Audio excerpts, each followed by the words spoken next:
Son Excellence, nous sommes passés ici aller-retour de Kitutu et là nous sommes en route vers Bukavu. Quelles sont vos impressions en voyant l'état de cette route? Je crois que vous n'avez pas besoin de dessin pour voir. Vous n'avez pas besoin de dessin. Cette route est une nationale numéro 2. C'est-à-dire c'est la deuxième route du pays. Vous voyez l'état. Cet endroit s'appelle Kalimout.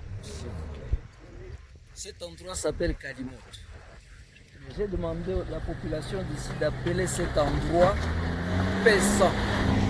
P100 veut dire le programme de 100 jours. Et en le disant, je ne fais pas les lits des autres qui ont géré ce pays pendant 18 ans. Aux uns aux autres, j'appelle quand même à la responsabilité. J'appelle à la responsabilité. Vous avez vu ça où?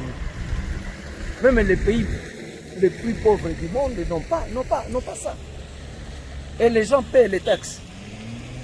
Quand nous avons enterré le mort là à Kamituga, le député Kibala, qu'est-ce qu'il a dit? Il a dit que cette région, c'est la région la plus taxée. Mais où va cet argent? Où va cet argent?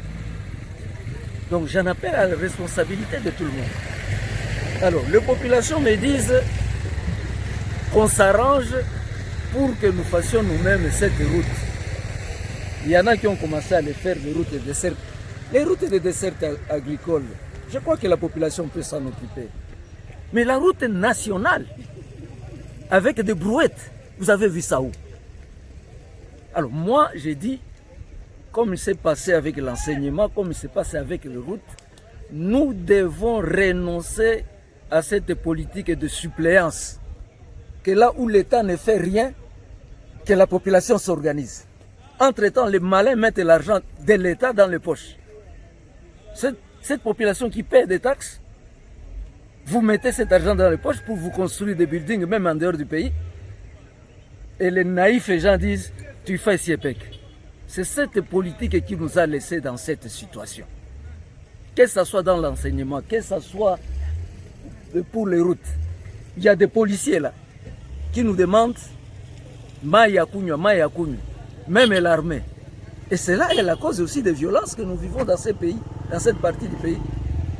Je me demande si les autorités savent que cette place existe. Nos députés, monsieur, écoutez-moi bien, nos députés viennent de vacances parlementaires. Montre-moi ces députés qui sont passés par ici pour voir cette situation. Et comme j'ai dit à la population, un député ne construit pas de routes et de ponts. Un député plaide pour les obtenir. On ne demande pas aux élites d'ici de nous donner l'argent. On demande aux élites d'ici de défendre nos causes, les causes des populations. C'est pas normal ça, c'est pas normal ça. Ma consoeur Denise a aussi une question à vous poser. Monseigneur, il y a 7 ans, vous étiez passé sur cette route. Et à votre retour, vous avez écrit un livre au pays de l'or et du sang. Quelle est votre impression maintenant? Effectivement, s'il m'était donné d'écrire, de réécrire ce livre, j'ajouterais un élément. Au pays de l'or, du sang et des larmes. Et je commence par les larmes. Moi, ça me fait des larmes aux yeux en voyant ça. Ça me donne des larmes aux yeux. Et tout homme qui a ne fût-ce qu'une petite conscience doit avoir les larmes aux yeux. Mais ne pas s'arrêter à pleurer, à prendre des décisions, à faire des actions. 2. Au pays de sang. Vous étiez avec moi, Camille. Tout quand on a enterré, il y a eu plus de 50 morts. On en a enterré, je ne sais pas, 20. Les autres sont encore dans la terre. Voilà le sang, la vie. Parce que ces jeunes-là ne peuvent pas trouver du travail.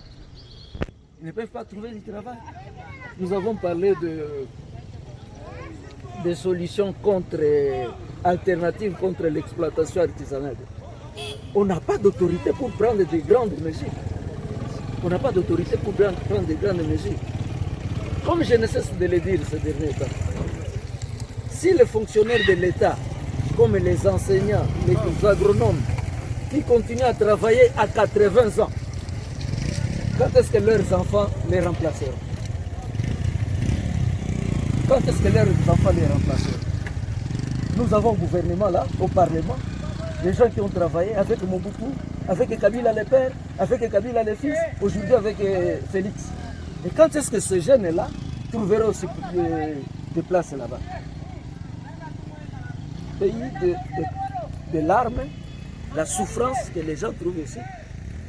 Pays de sang, tous ces jeunes qui sont en train de perdre leur vie. Et cela crée le banditisme, et puis pays de l'or. Ile oro yenu njiko na yenga mabarabara fasi ingine. La richesse d'ici, c'est ce qui crée des routes partout. Au Rwanda, au Burundi, Tanzanie, Ouganda. Voilà la réponse à votre question. Merci beaucoup, Son Excellence. Et ces jeunes-là, cessez de dire Askofu Tusemeye. Askofu haiko député. Nyinyi mlichagwaka. Demandez d'abord des comptes à rendre à ceux que vous avez votés. Parce que demain, ils vont descendre ici. Vous avez vu des députés ici pendant cette crise. Demain, ils vont descendre ici. Bengine banakuwa barua, banini. Ça, on va voter, banaenda, banabasaba. Et puis, là, Askofu Tusemeye, Askofu. Oh, moi, ce n'est pas qui m'a nommé. Je suis là pour plaider envers pour mes brebis. Mais est-ce qu'il faut un moyen?